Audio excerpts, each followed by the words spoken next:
आने वाले महामानव साहिब हरेंद्र आनंद जी के चरणों में नमन करते हुए दीदी नीलम आनंद के चरणों में नमन करता हूँ। इस ग्राम के भागवत कथा पंडाल बना हुआ है पूर्व से, उस पंडाल में बैठे समस्त भाई बहनों को चरणों में हमारी नमन है, नमन को स्वीकार हो। देखिए भाई और बहनाएं,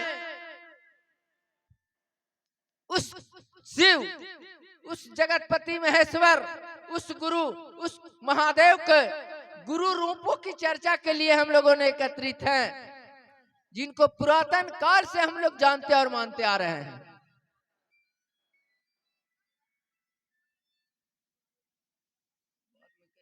बाद में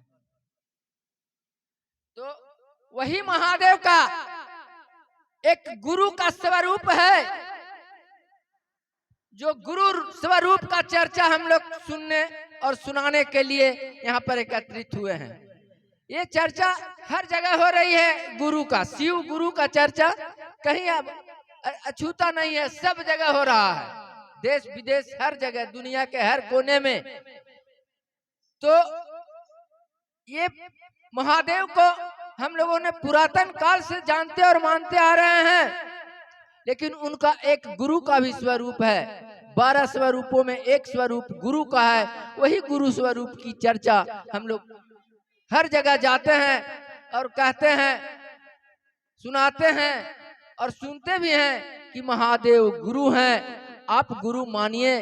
साहिब हरेंद्र आनंद जी ने गुरु माना, जनमानस के बीच बतलाने का कार्य किए और पूरे भारतवर्ष में कोने कोने में शिव गुरु की बातें फैली हुई।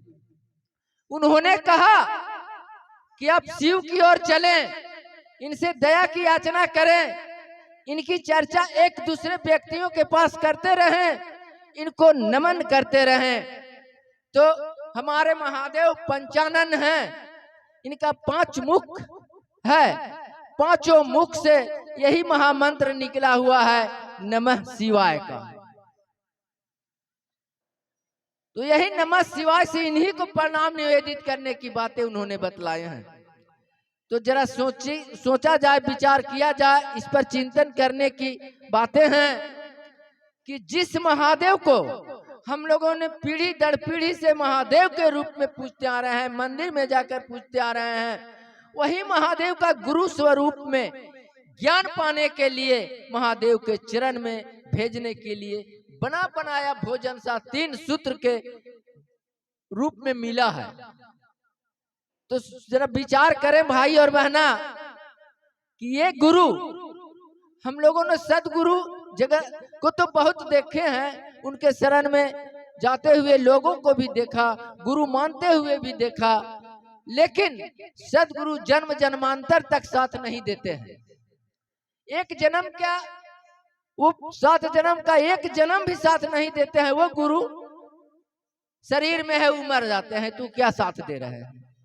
और ये जगत गुरु हैं, ये अजन्मा है, आदि गुरु हैं, ये मरते नहीं हैं। आदि गुरु महादेव को ही कहा गया है, जगत गुरु महादेव को ही कहा गया है। ये तो इनके शरण में जाने को कहा जा रहा है। तो ये जन्म जन्मांतर तक साथ देने वाले गुरु हैं।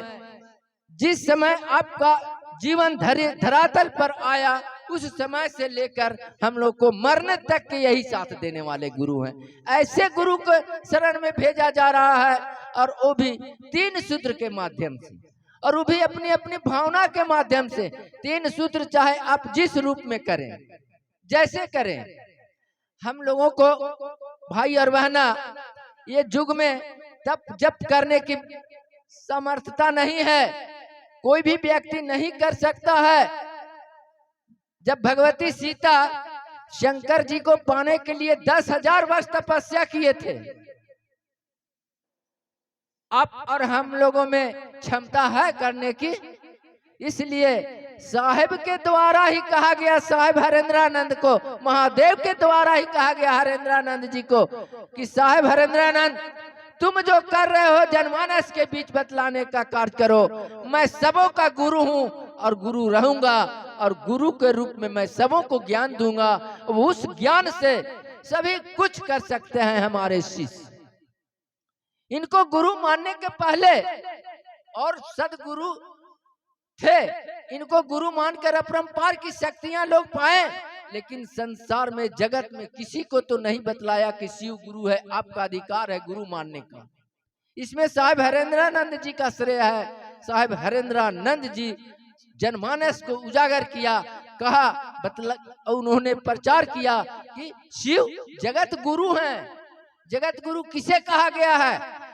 जो सबों गुरुओं का मालिक है। जितने प्रकार के संसार में गुरु हैं सबों का मालिक महादेव हैं, इसलिए इनको गुरुओं का गुरु गुराधिपति कहा गया है। सभी गुरु का अधिपति है। अब भगवान के रूप में इनके मंदिर में जा रहे हैं तो ये देवों का देव महादेव हैं। इनसे बड़ा कोई देवता नहीं है, इनसे बड़ा कोई देवता है ये नहीं है।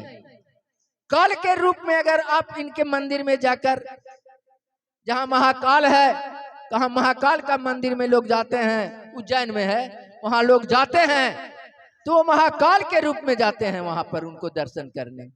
तो एक ही व्यक्ति, जैसे एक ही पिता, सबका अलग अलग रिश्ता होते हैं। कोई का बेटा है, कोई का दादा है, कोई का बाप है, इसी तरह का रिश्ता बना हुआ है। तो पद तो एक है लेकिन अलग अलग उसकी मान्यता है। जैसे एक पिता एक दूसरे का पिता हो सकता है, एक व्यक्ति एक दूसरे का दादा हो सकता है, एक दूसरे का चाचा हो सकता है, एक दूसरे का भाई हो सकता है। तो इन्होंने जिस रूप में कार्य को किए हैं उसी रूप में इनकी नामों की वंदना की गई है, नामों की विशेषता दी गई है। तो महादेव का अनंत स्वरूप है, इनको जानना और पहचानना बस की बाहर की बात है। कोई भी व्यक्ति इसको जान नहीं सकता है। ये अथाह समुद्र है, समुद्र में गोता लगाना बड़ी मुश्किल है। लोगों ने कहा कि हम लोगों ने महादेव के पूजा करते आ रहे हैं, लेकिन हम लोग को परिणाम मिलती है, लेकिन छोटा मोटा परिणाम मिल रहा है। उधम परिवार परिणाम के लिए हम लोग क्या करें? उन्होंने कहा शिव को गुरु के रूप में उनके शरण में जाइए। रावण ने भी तो तीनों त्रिलोक की शक्तियां मांग ली थी। रावण ने परमात्मा शिव को खुश करके तीनों त्रिलोक की शक्ति पाई थी, लेकिन उन्होंने ज्ञान नहीं मांगा था। इसलिए नहीं मांगा कि देवता के रूप में शक्ति प्राप्त किए थे। ज्ञान तो गुरु न देते हैं, देवता ज्ञान क्यों देंगे? एक ही व्यक्ति है, गुरु के रूप में भी है, देवता के रूप में भी है। तो जिस रूप में आप उनके शरण में जाकर उनसे ज्ञान मांगिएगा तो ये गुरु के रूप में ज्ञान देंगे, उनको परिणाम मांगिएगा तो देवता के रूप में परिणाम देंगे। मांगत मांगिएगा तो देवता के रूप में मंदिर जाकर मांगना पड़ेगा। तो उन्होंने बोले, साहिब हरेंद्रानंद जी ने कहा कि आप चलते फिरते जब तप करने की क्षमता लोगों में नहीं है, आप चलते फिरते गुरु मानिए और गुरु के रूप में इनसे सभी कुछ पाइए। सभी समस्या का समाधान करने वाले गुरु होते हैं, अपने शिष्यों का उपाय गुरु होते हैं। हर रूप में गुरु हैं। ये संसार में गुरु से बड़ा कोई नहीं है। देवता से भी गुरु का ओहदा ऊंचा होता है।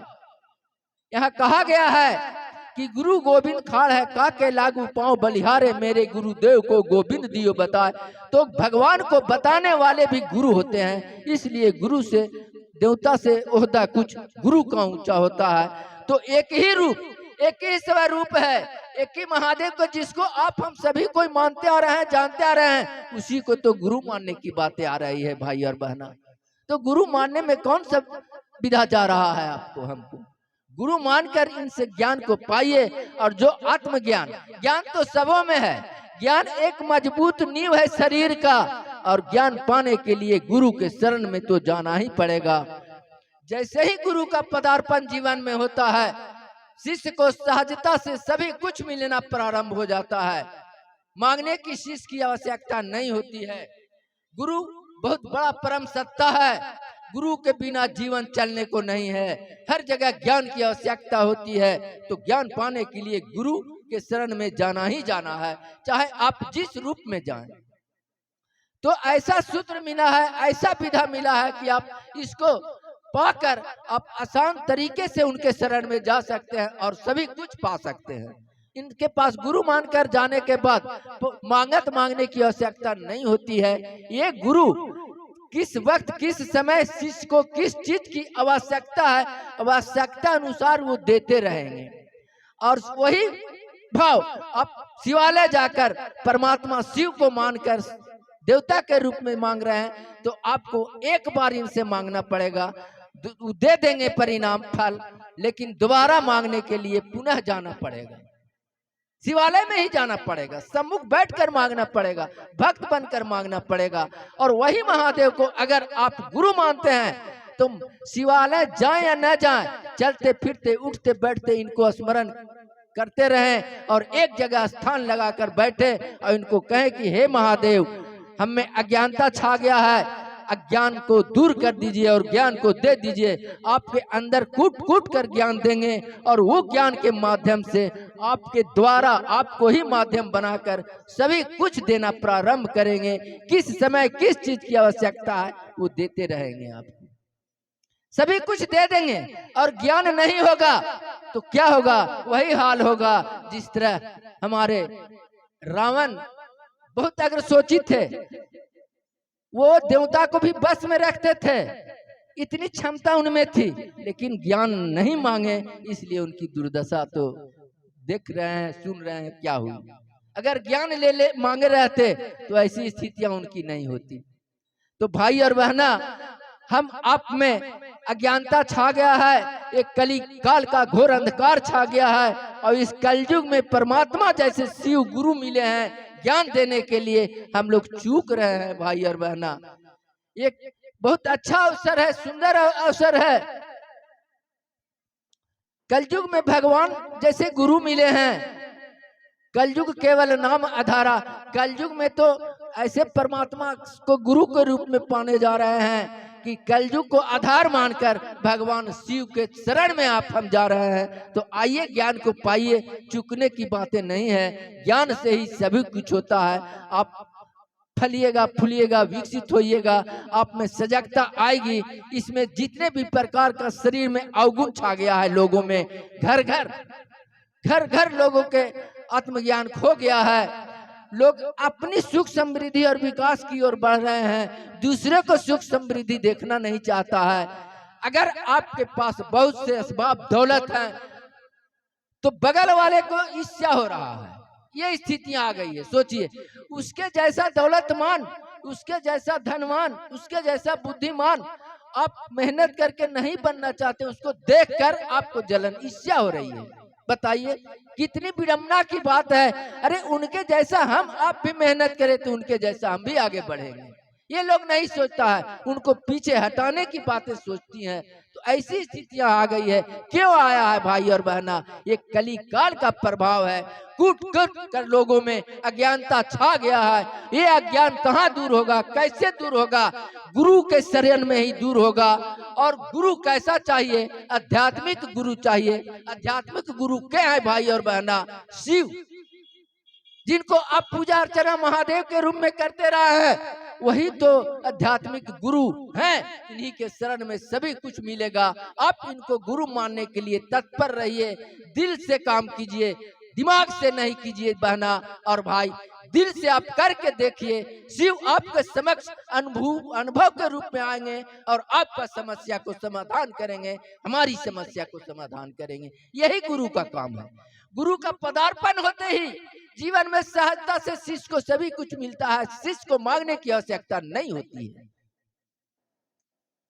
गुरु के पदार्पण होते ही आपके अंदर दया का भाव आना प्रारंभ हो जाएगा। जो पहला सूत्र में साहेब बहुत सोच समझकर ये 3 विधा हम लोग को बतलाए थे कि पहला सूत्र में जो बहना बोल के गई, यहाँ से भाई बोल के गए कि पहला सूत्र में दया।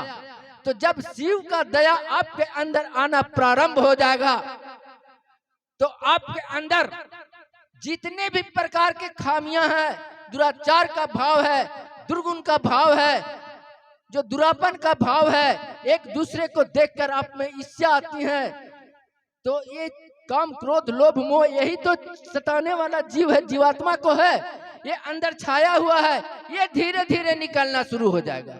आपके अंदर सद्गुण सद्भाव आना प्रारंभ हो जाएगा, ये गुरु का कृपा है। आपके अंदर ईर्ष्या द्वेष क्लेश जितने भी प्रकार का दुराचार का भाव है, अगुण अवगुण का भाव है, वो सब निकलना शुरू हो जाएगा।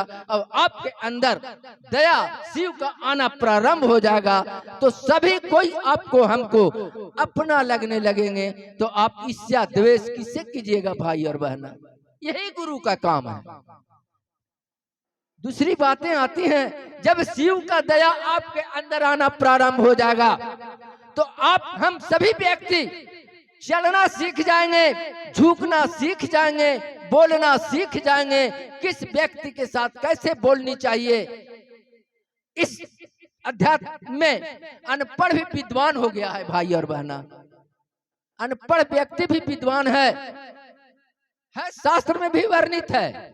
ऐसी बात नहीं है कि मैं अपने मन से बोल दे रहा हूँ। आज भागवत इतनी कथाएं सब जगह चल रही हैं, इतनी हर जगह सत्संग होती हैं, लोगों का विचार कहाँ बदल रहा है भाई और बहना।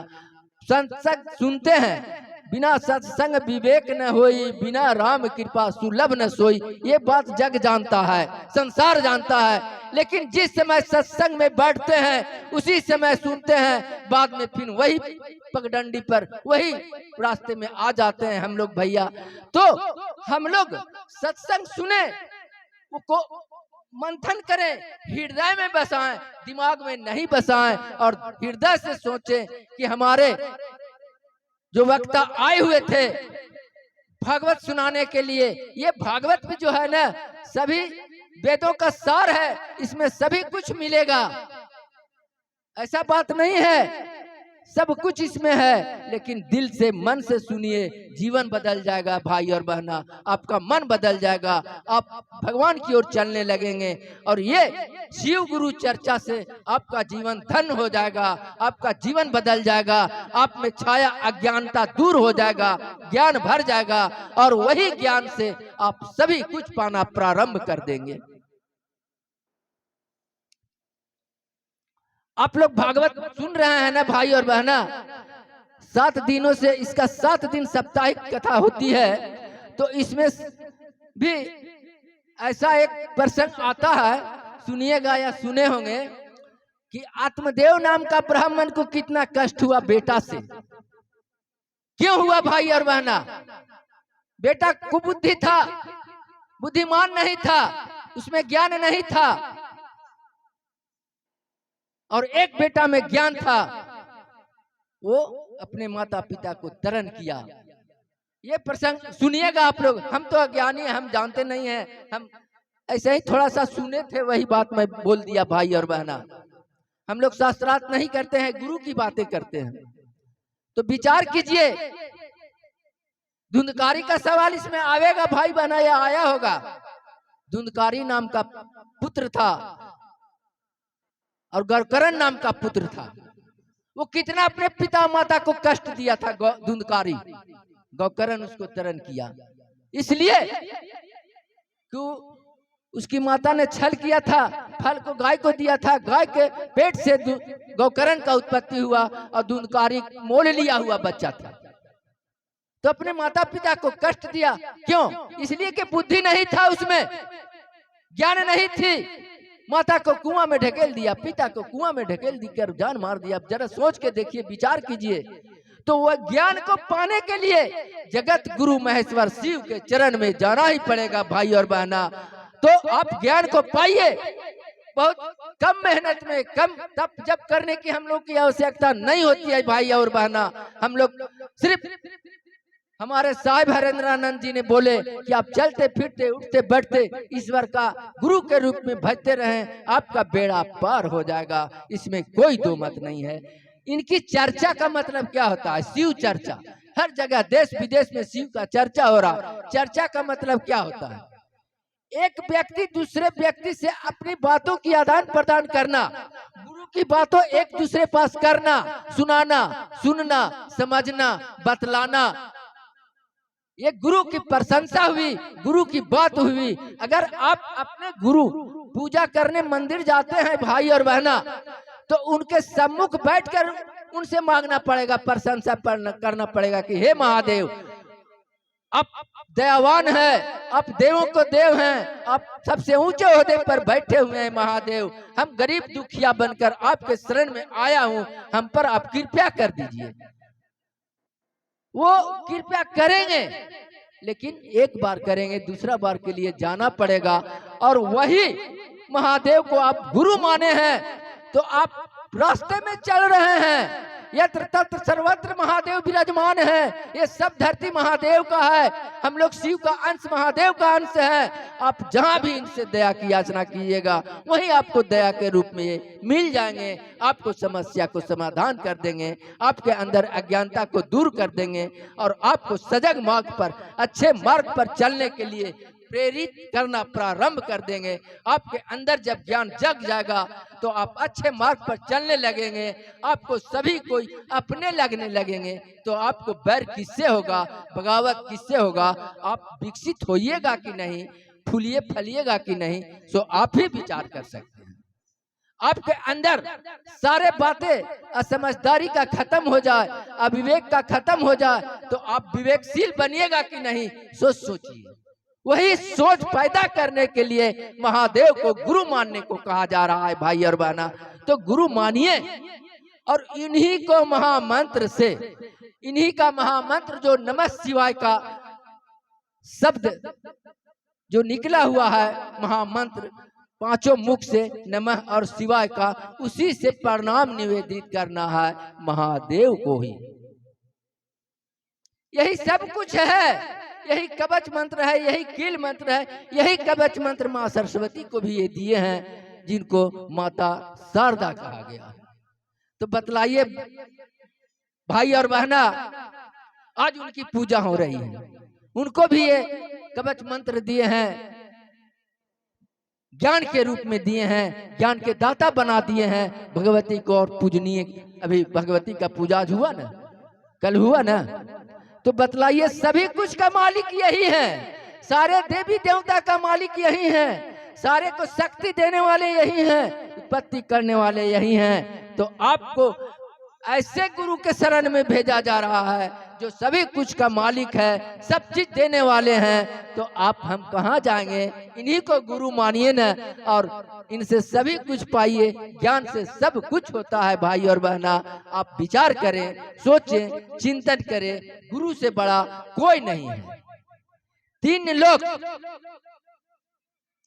करता करे सो कर ना सके, गुरु चाहे सो होय।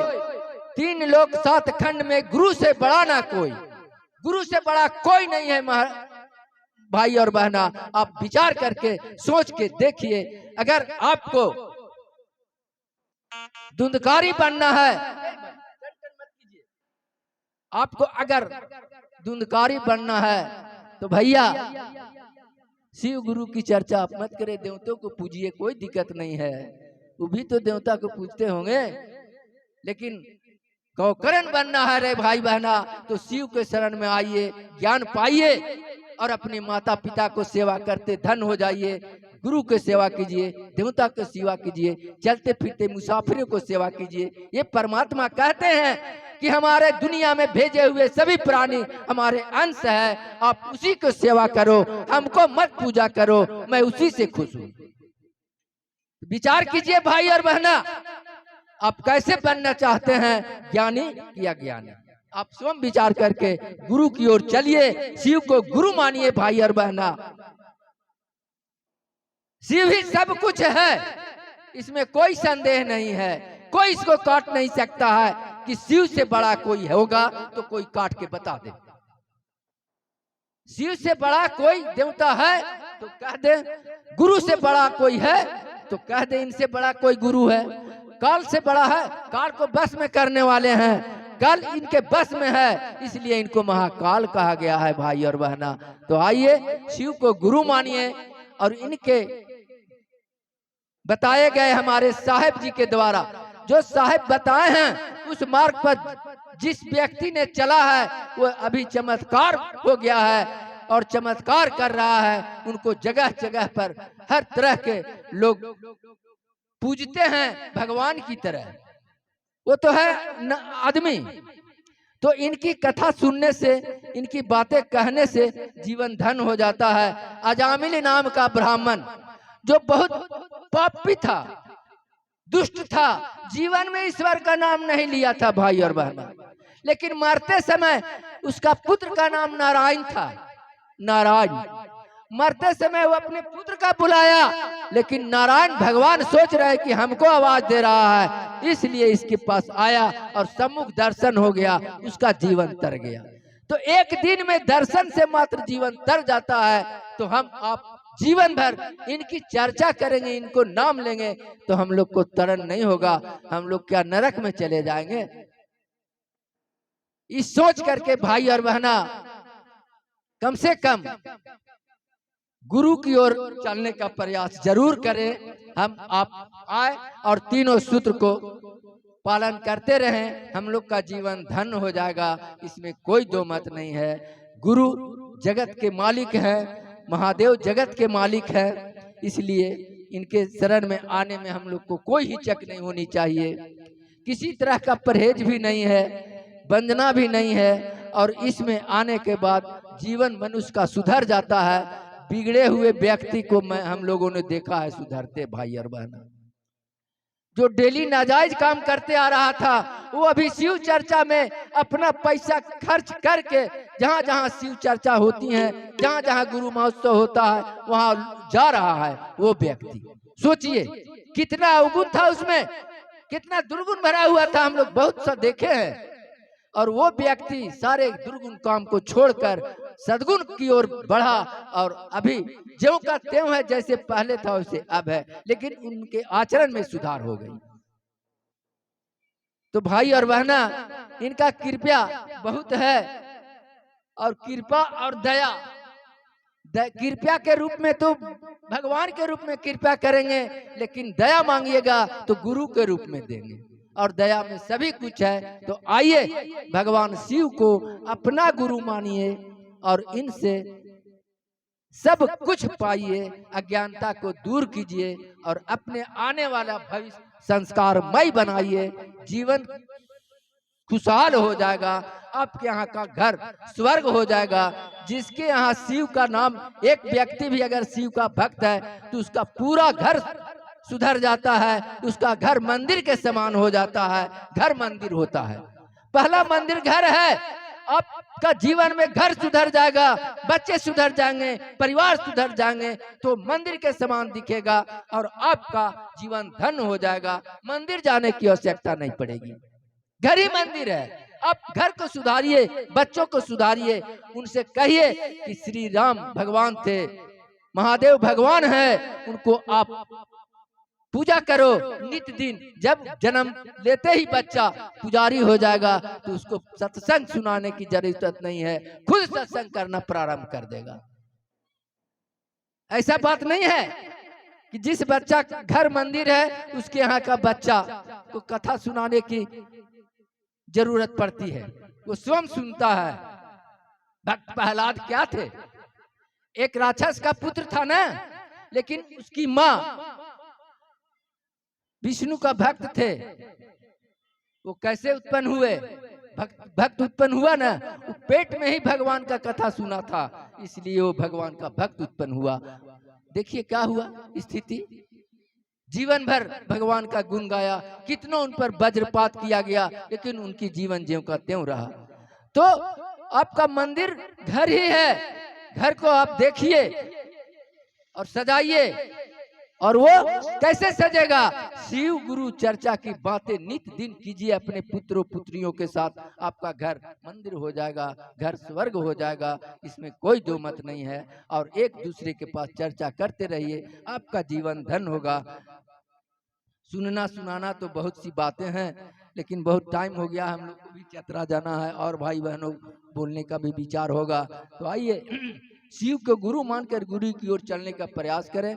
आने वाला भविष्य सुंदरमय होगा, आपका जीवन धन हो जाएगा भाई और बहना, इसमें कोई दो मत नहीं है। शिव को गुरु मानिए और गुरु मानकर इनकी चर्चा एक दूसरे व्यक्तियों के पास करते रहें, जीवन धन होगा, धन होगा, धन होगा। मैं यहीं पर अपनी वाणी को गुरु के चरणों में विराम देते हुए सभी भाई बहनों को चरणों में प्रणाम समर्पित करता हूं।